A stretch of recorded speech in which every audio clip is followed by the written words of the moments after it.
So for this video, I kind of want to go over like the birth and evolution of the Fantastic Furrytail because it went through like many drafts, about like 15 different ideas.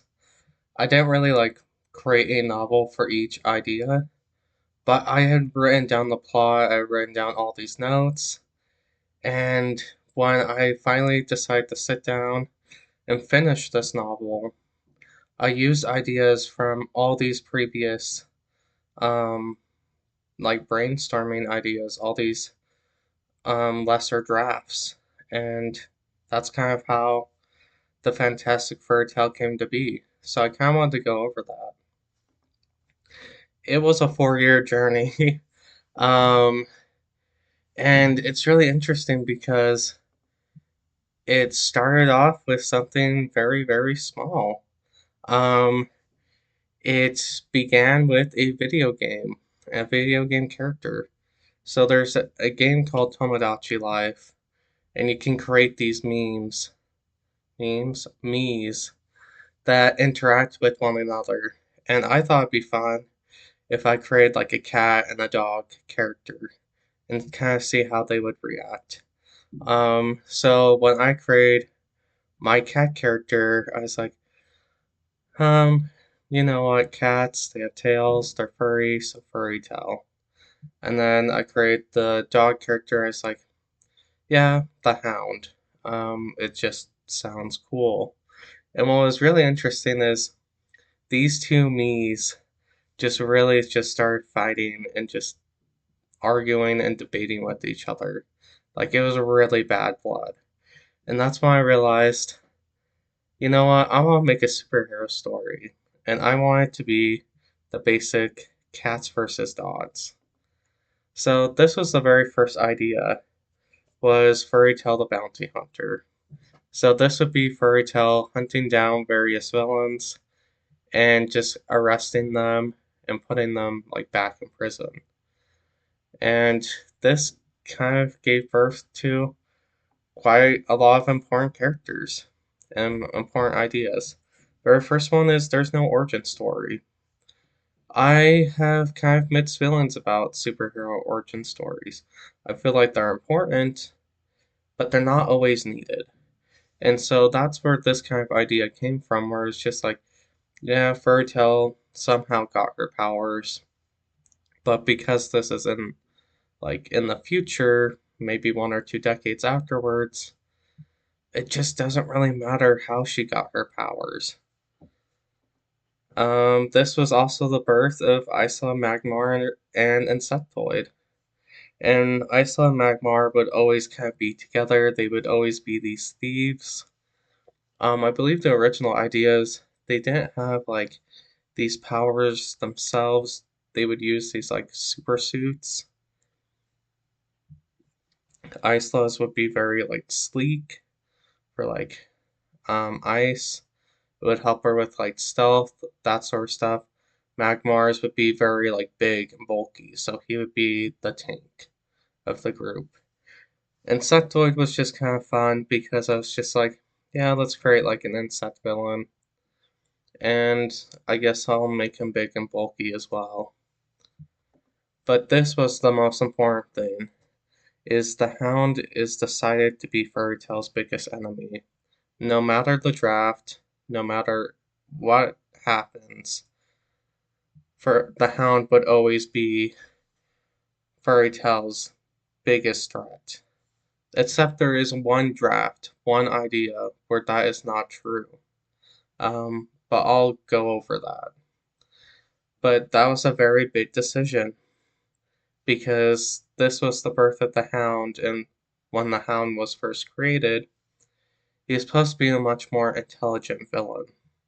He would use guard dogs or create shadow hounds to fight against his enemies. And so he would always be kind of like the, what's the word, mastermind of whatever is going on. So that's kind of where that idea first started from. This was the second idea, and to me, this was one of my favorite ideas, and I dabbled with it with a couple of drafts. was Furrytail the college student. I really like this one because it kind of gives Kate a more like go lucky sort of vibe. It was just really nice because this one isn't as dark and dreary. It's supposed to be, well, show an origin story, but it was also the birth of Emma and Zach, two really important characters, where Emma was the roommate and Zach was the police officer Kate falls in love with. And both of them had very important roles because Emma would be the one who would create the fairy tale outfit. She would be the one who would create fairy tale's gadgets. Meanwhile, Zach would be out there supporting fairy tale in her battles. Like I said before, it'd be an origin story. And this one I dabbled with quite a bit. There's a couple ideas where villains got their powers. Sometimes they just had it. Sometimes some of them didn't even have any powers. Like the Hound was usually just a crime lord. He didn't have any sort of superpowers. But I remember one big one I did play around with is that Kate and the villains would get their powers from magical amulets or from spirits of nature. This was very interesting because it was just kind of weird and kind of a cheap way to kind of give these characters powers. For example, like Kate would have the cat amulet, and that would just give her the power of all cats, and that's how she has her powers. Um, Insectoid would have the amulet of insects, and that's how he kind of came to be.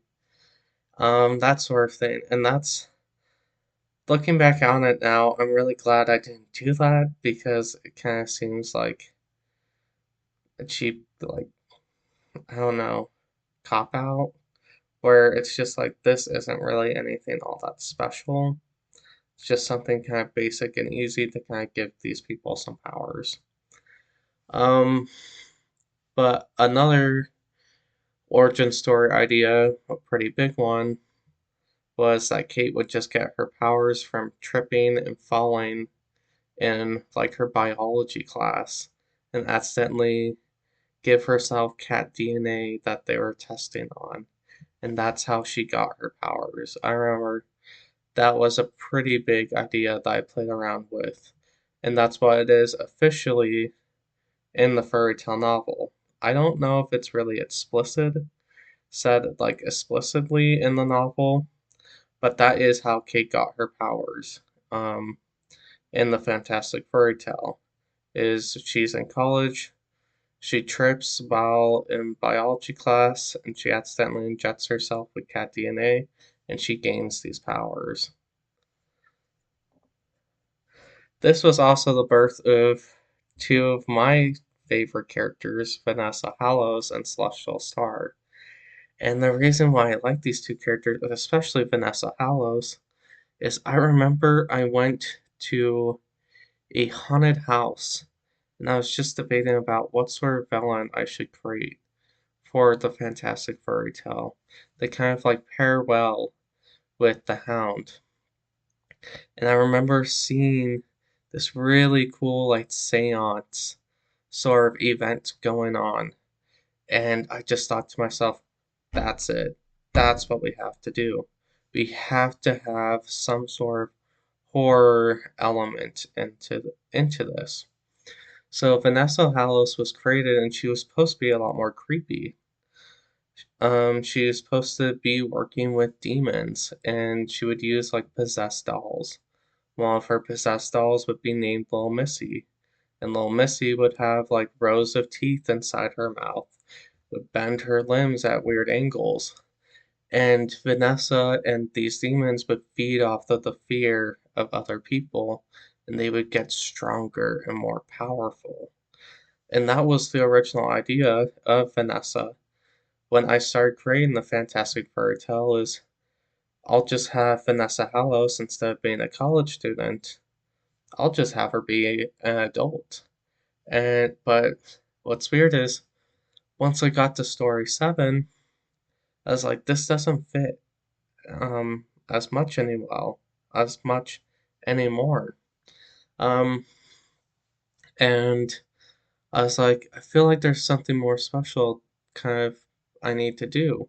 And that's where Vanessa becomes more human, she becomes more tragic. Um, and it's interesting because I still love that original idea of Vanessa, where instead of her being like a loving mother, it's this woman who is just kind of pure evil, who's doing all these evil things and feeding off the fear of other people to just get more powerful. And there's all sorts of creepy stuff going on because she's trying to achieve that goal. But I'm glad I made the change. It was a big change. I enjoyed it. Another idea, another character I created was Celestial Star.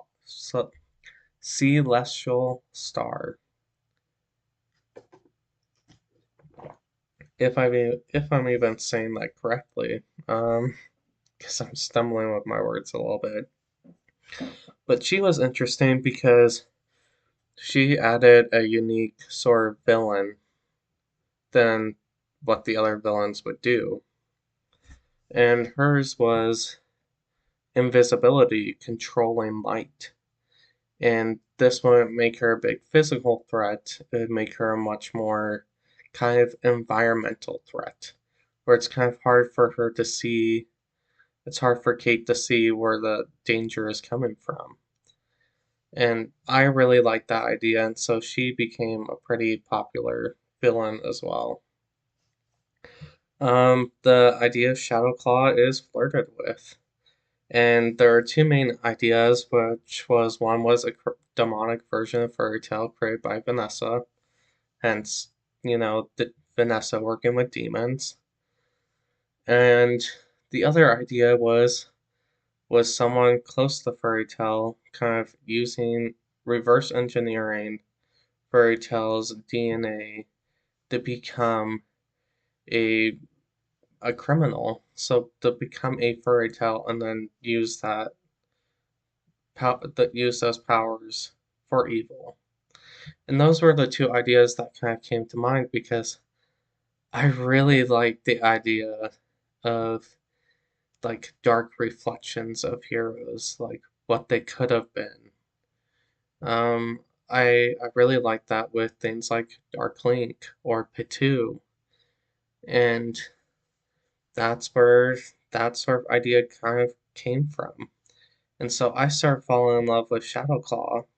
Of course, right now she's much more human, she's not evil or demonic, and I'm very glad I made that change. But it's just really interesting to see like where she came from.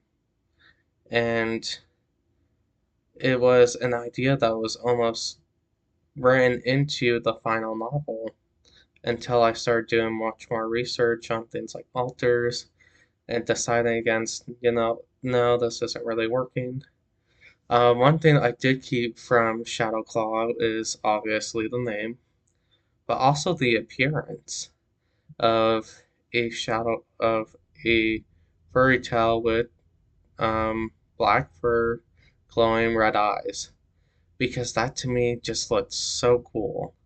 I thought that just looked amazing compared to Furry Tail's outfit, where it's just this. If you put them side to side, they look really awesome. And so I kind of kept that sort of idea.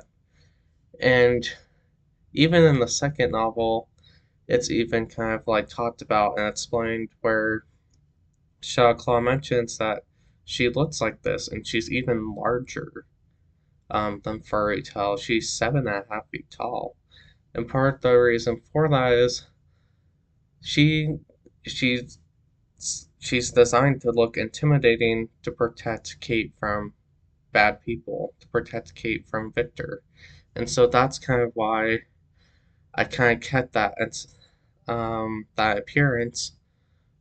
And another idea, well, the other big part of it is it just looks cool. And right now, instead of her looking scary or demonic, it's this sort of like power play where she looks powerful. She looks strong, like she could protect anyone from anything. And that's the idea that I really like with Shadowclaw and her appearance right now. I love it. This one was pretty interesting where there was only supposed to be three main villains: the Hound, Vanessa, and Celestial Star. Because those were the three main villains I started falling in love with the most. So usually they would always come back, no matter what draft I was writing down, would be those three. And this is kind of hard and kind of torn for me because this was supposed to be like one novel, and it was going to be one novel with only three villains. And in a way, I feel like that fits better than the fairy tale novel I created. Is maybe it would have been better for me to create the fairy tale trilogy and only focus on three or four villain. Man, only focus on three or four villains in each novel, and then just obviously have Victor maybe be the one behind the scenes, and then he shows up in full force in the third and final novel. The main reason why I did not go down that path is because I wanted my own sort of version of like the Sinister Six. And for those who don't know, that's like the Spider Man equivalent of all the villains come back, usually working together or stronger to just really beat down Spider Man. And I was like, that's such a cool sort of idea. I want my villains to come back stronger than ever, with a vengeance in mind, with upgrades, and I want them to kind of fight against Furrytail. And so that's why I didn't really do that, because I always wanted to have what I called the Howling Alliance, where Victor brings back all the previous villains and they all fight against Kate. And what was interesting with the Fantastic Furry Tale is it didn't turn out that way. Um, sure, all the villains come back, but they don't come back willingly. Not all of them. And somehow, and most of the upgrades that the villains get, it's through unethical means. One of the big reasons for this is that people like Vanessa now, people like Sienna, are starting to question whether or not they even really want to fight against Furrytail. And they're starting to have these sorts of like second thoughts. Like maybe we're not really cut out for this, or maybe I don't want to fight against a friend. And Victor just kind of he takes control of that and forces all these villains to come back and fight against their will. Kate even describes in the second novel right now is she's like, this is an alliance of my previous villains coming back for a vengeance. This is a hostage situation because that's what Victor had to do in order to get these villains to come back. And so that's where that sort of idea came from. I am still, I think in the future, I do want to only have like maybe three or four villains. Especially in the final novel, The Fantastic Furry Tale. But I'm also thinking about maybe creating a sequel where it has to do with Kate's grandson, continuing on the Furry Tale legacy, and that's where I'll only focus on three villains per novel. And so maybe with that one, there isn't going to be an overarching villain. There's just going to be like two or three villains in each novel. And I won't do the whole upgrade where they all come back with a vengeance. So that's kind of what's going through my mind because, especially with nine different villains, there are some villains where I'm like, I don't really feel like they really got their chance to shine.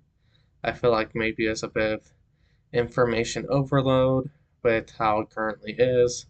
So I think I'm just going to fix that in the future. I still love the villains, it's something to be aware of.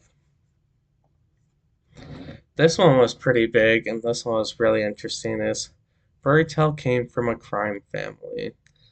This one was one I kind of flirted with because I wanted my hero to be special from most other heroes. And so the idea is that Kate either is a criminal or she walked away from her crime family. So I flirt with ideas of maybe she just wants to reject her family's legacy, or someone hires her and she starts realizing, like kind of like a Suicide Squad sort of thing, where she's in prison, someone hires her to kind of fight against her family, and she starts realizing, oh, I don't want to be a criminal anymore.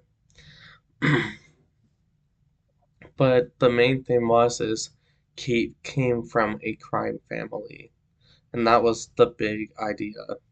That's where Kate got a lot of her skills. That's where Kate knows the Hound. Just big things like that. Um, I finally decided on what the Hound's name would be, Victor, and that to me just sounded pretty cool, pretty interesting. And what was so interesting about these, like I think I wrote down like two major ideas for this sort of like idea and novel, is that Victor is actually a really nice person to Kate, but he's still a criminal. At that point, he's still the leader of the crime family. Um, but he's not as evil or wicked. A lot of it is just like family legacy, like obeying the family. And it was just really kind of interesting because some of the other villains, like I started maybe flirting with the idea of like Baron von Jaws at this point. I hadn't really set on who that person would be, but I'm like, oh, that could be like Kate's uncle, or Winova could be like Kate's niece, and that to me was just really interesting. Where not Kate's niece, Kate's cousin. Um, where yeah, things like that, where a lot of the villains come from this Wolfbane's family, and they're all trying to convince Kate that being a criminal is really the great thing to do, and it just looks kind of cheesy now, but brought up a couple of really interesting ideas. This one was also very interesting. Around the same time, I started flirting with, instead of Furrytail coming from a crime family, she came from a superhero family. And this was the birth of Winova.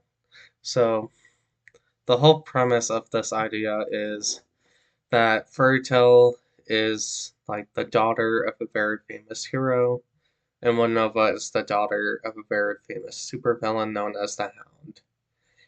And what happens is the Hound, or Fairytale's father, dies in battle. Winova gets like super angry because her father died, and she becomes Kate's main villain. This is the only draft, the only idea where the Hound is not the main villain. It is just Winova. This was pretty interesting and pretty important because this was the birth of Winova and kind of who she is as an individual. Just very strict, very brutal, very not really caring about other people.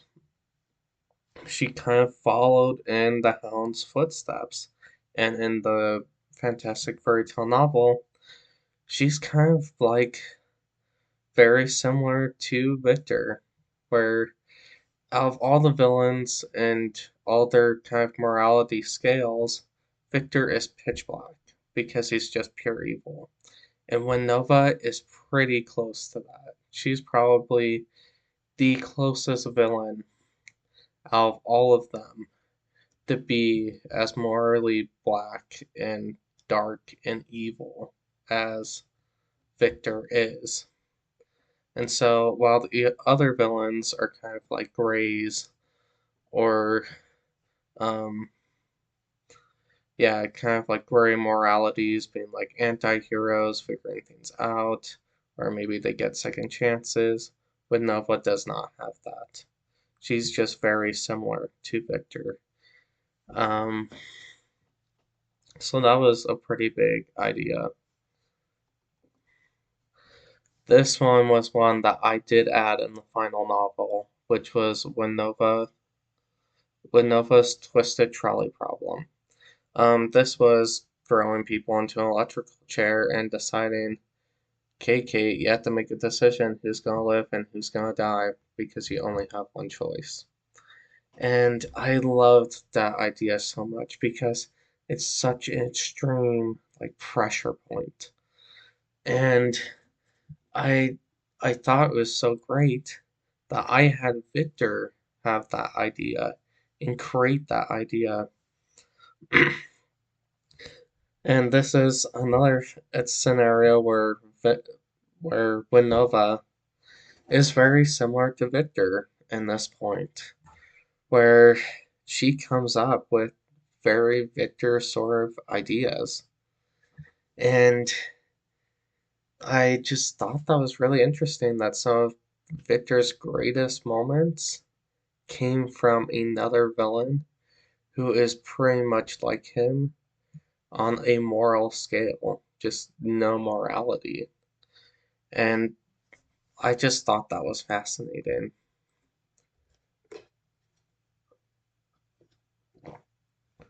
This was the final idea that I had decided on, which is Fairytale has a family. So Emma is the daughter, Zach is the husband. And the reason why I did this idea is because I just fell in love with it. All the time we see these like heroes and they have these like origin stories and they're kind of like in their great beginnings. But with this one, the reason why it caught my attention so much is this is a hero that has been around for decades. The city loves her, the people know that they can count on her. She's a hero. Um, and I thought that to me is just something really special where there's a superhero and she has a family unit. She has a husband. She has a daughter. So obviously, Emma still creates the gadgets and the outfits for Kate. And Zach is the husband that kind of helps her out on some of these missions.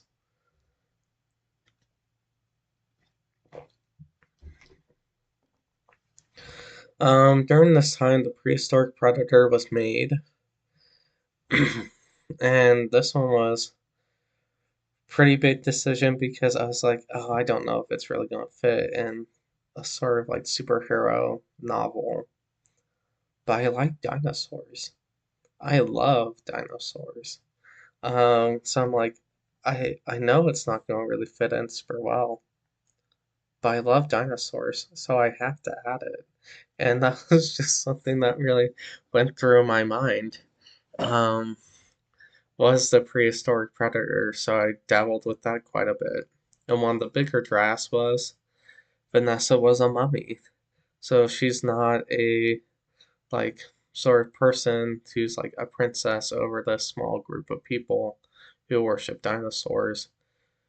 That society had died out like thousands or millions of years ago. And Vanessa as a mummy, the same kind of idea came off where the museum director kind of like stole these artifacts. Vanessa's spirit gets angry and she starts sending dinosaurs to attack the city. So Kate has to step in and kind of recover the artifacts and make things right.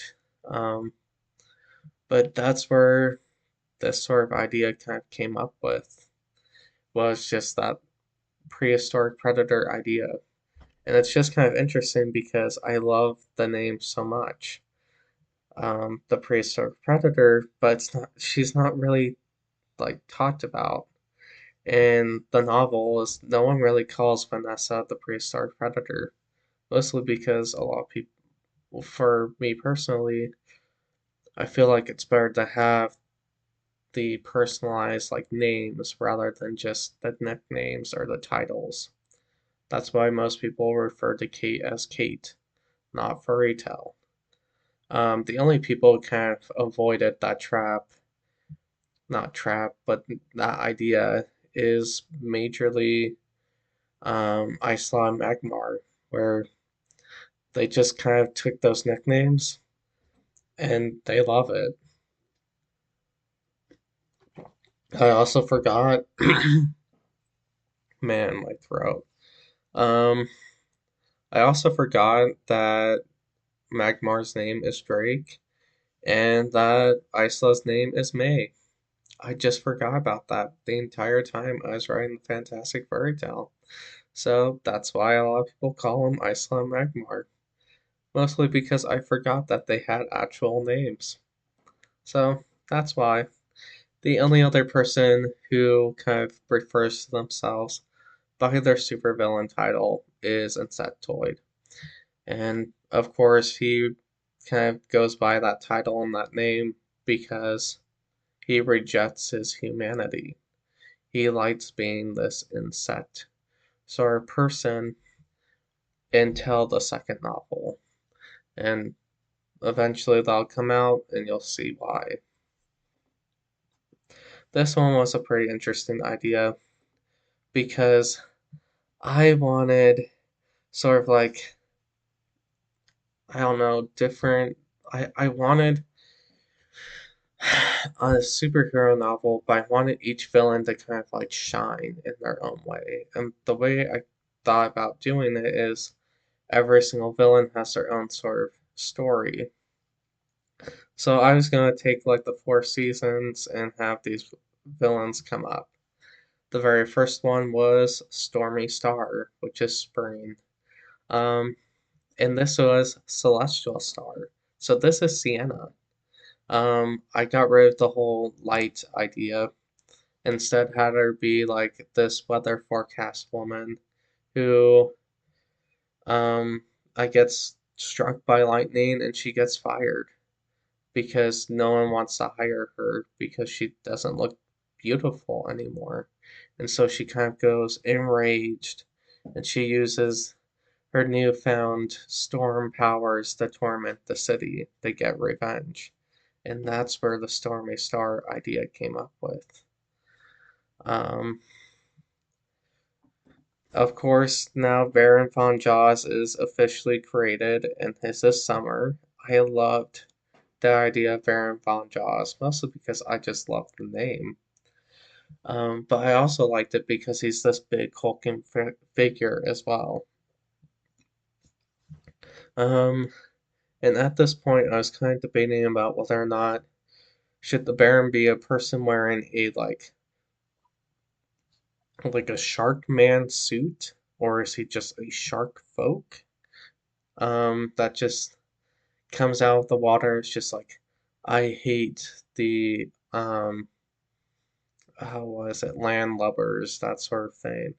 And he just tries to get revenge, and he's like, "You guys have put pollution in my water," that sort of crap going on. Um, Thinking about it now is I'm glad I didn't have that sort of version of Baron von Jaws because it's very cliche, very cheesy. But I really like the summer idea because it just kind of thought it was fun and silly. And I started falling in love with Baron von Jaws a little bit. Um, of course, we have Vanessa. So Vanessa, because she deals with a lot of things like horror, she's supposed to be creepy. She uses ghosts. She uses demons, hellhounds, the like. Her idea was always supposed to be the fall, particularly Halloween, and that's where she comes out, where she uses Halloween to kind of it's the time of the year to summon demons to feed on the fear of other people. And so Kate would always have to rescue Emma at a Halloween party where Vanessa is tormenting everyone, that sort of thing.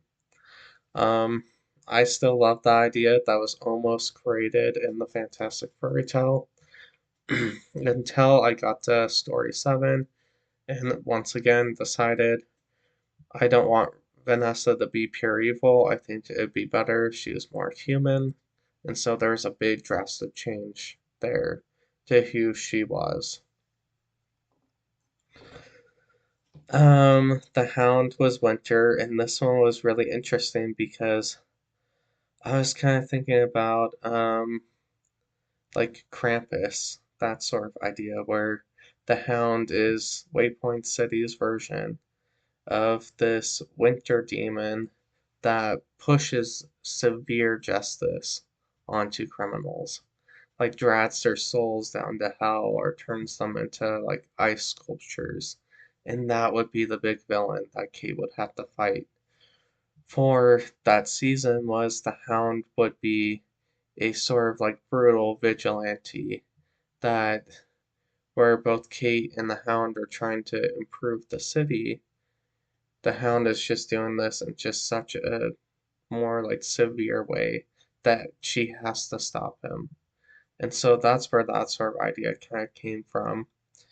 It was also the birth of the idea that the Hound was not a human being, but a big shadowy werewolf sort of individual, or a white and gray werewolf.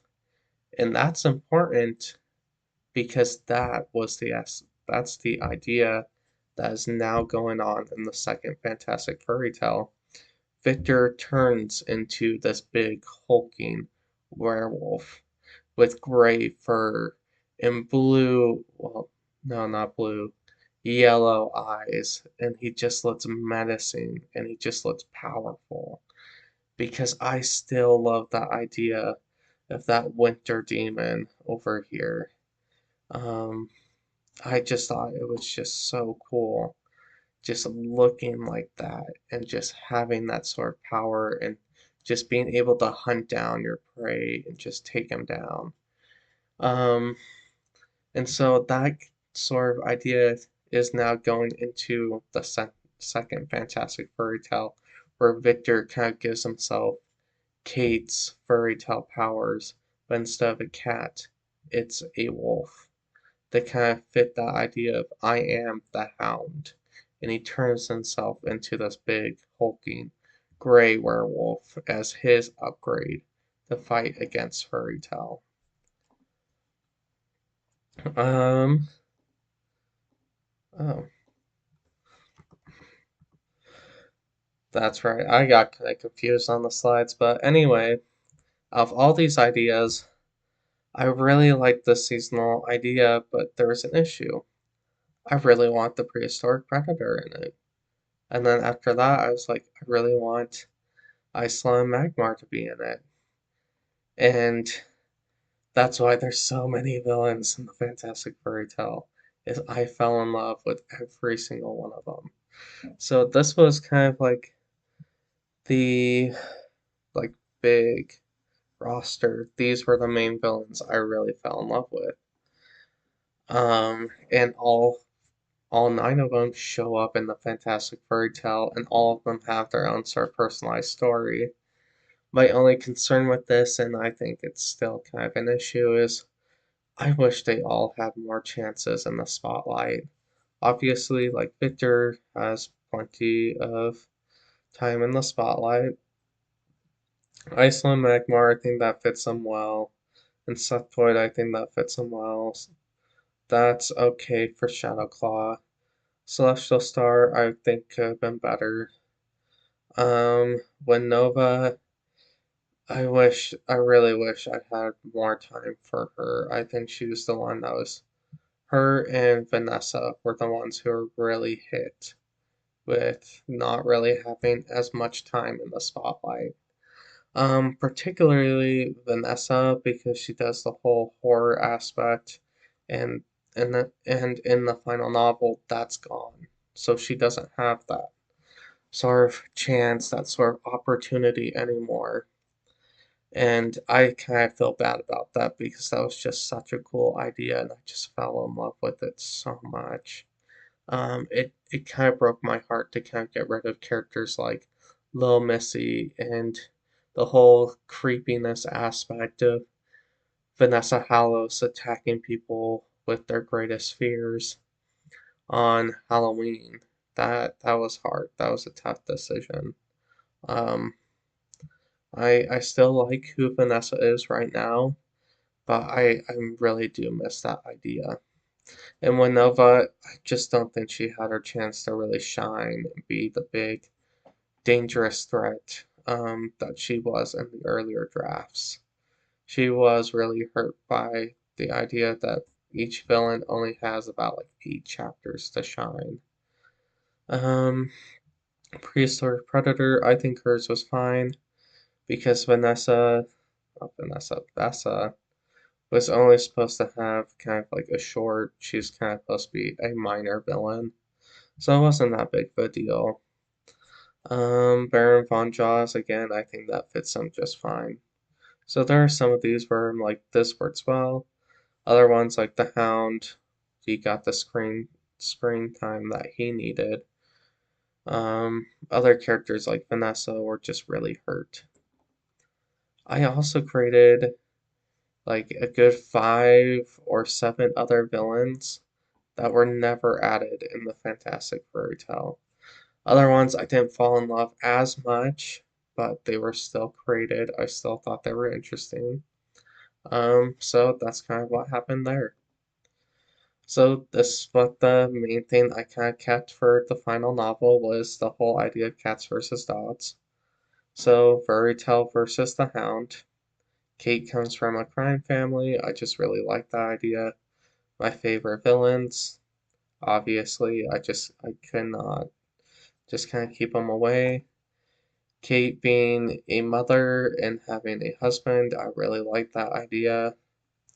No origin story, I just didn't feel like it was really needed, especially since it had been like 2 decades of Kate being this hero. It just isn't important anymore. And plus, Kate's biggest origin story isn't with gaining powers, it's with this. This is where a lot of things come down to, is the environment that Kate was raised in and who Victor is, and that whole ordeal was just very important. This also was very important as well. Each villain has their own story to shine in because I cared about each villain and I wanted them to kind of come back with a vengeance and with this big upgrade. Um, it's a lot different than I was expecting it would be, but I liked it. Again, there are some villains where they were kind of like hurt from this because they didn't have their chance to really shine as great as they could have been. Vanessa and Winova being the big two. But this is what I kept. So now you kind of know the sort of background and the thought process that I was creating when I was deciding to make the Fantastic Furry Tale and what I added and what I changed. And to me, this is very important because when you're creating a novel, I feel like it's great to kind of have multiple different ideas and then take the best of all of those ideas and kind of make it your own. Be special, be unique. Um, but yeah, that's what I wanted to share for today. Thanks for listening.